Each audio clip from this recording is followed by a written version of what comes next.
Bienvenue dans Planète Bourse, votre revue de presse financière et mondiale. À tout de suite.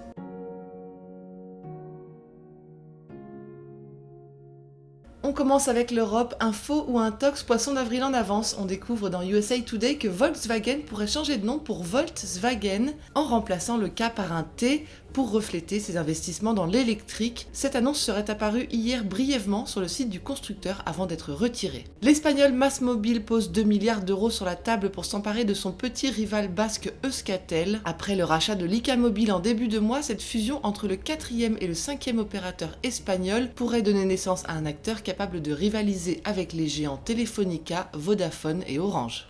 En Russie, Sberbank, la plus grande banque du pays, et Mail.ru, le plus grand réseau social, s'écharpent sur la stratégie de leur co-entreprise de 1,6 milliard d'euros. Conséquence, ils demandent la séparation des actifs les plus rentables, Delivery Club, une application de livraison de nourriture, et Citymobile, une application de taxi. Un congé parental égal de 24 semaines pour les femmes et pour les hommes, c'est l'initiative de Volvo Cars pour augmenter le nombre de femmes au poste de cadre supérieur et ainsi renforcer son image auprès des acheteurs potentiels de voitures. Le constructeur emboîte ainsi le pas de Standard Life Aberdeen et Diageo.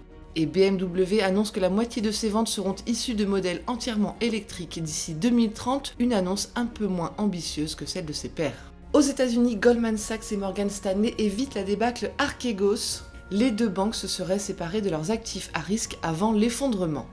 T-Mobile quitte la télévision par câble en abandonnant son service de bouquet de chaînes. À la place et dès le mois prochain, le géant des télécoms conclura une alliance avec YouTube TV. En Asie, pas de validation, pas de deal. Applied Materials abandonne son projet de rachat de Kokusai Electric pour 3,5 milliards de dollars car il n'a pas reçu l'approbation des autorités de réglementation chinoises à temps. De 1 à 4 mois difficiles pour l'équipementier japonais Renesas Electronics touché par un grave incendie de prédire quand la production retrouvera ses niveaux habituels alors que le fabricant détient 20% du marché mondial des puces automobiles. Les craintes de pénurie dans le secteur se poursuivent. Link Logis, la fintech chinoise soutenue par Tencent, veut entrer à la bourse de Hong Kong. Elle cherche 1 milliard de dollars lors de cette introduction. Komatsu vise le marché des machines forestières et veut devenir incontournable en Amérique du Nord et en Asie du Sud-Est. Le fabricant japonais de machines vise à augmenter de 40% son chiffre d'affaires sur ce segment. Bridgestone, le producteur japonais de pneus qui a subi l'an dernier sa première perte nette depuis des décennies, ferme une usine de vélos pour renouer avec les bénéfices. Et Mitsubishi Heavy s'empare des activités de construction de navires militaires de Mitsui pour 46 millions de dollars. Il devient ainsi le premier acteur nippon du secteur avec 54% de part de marché.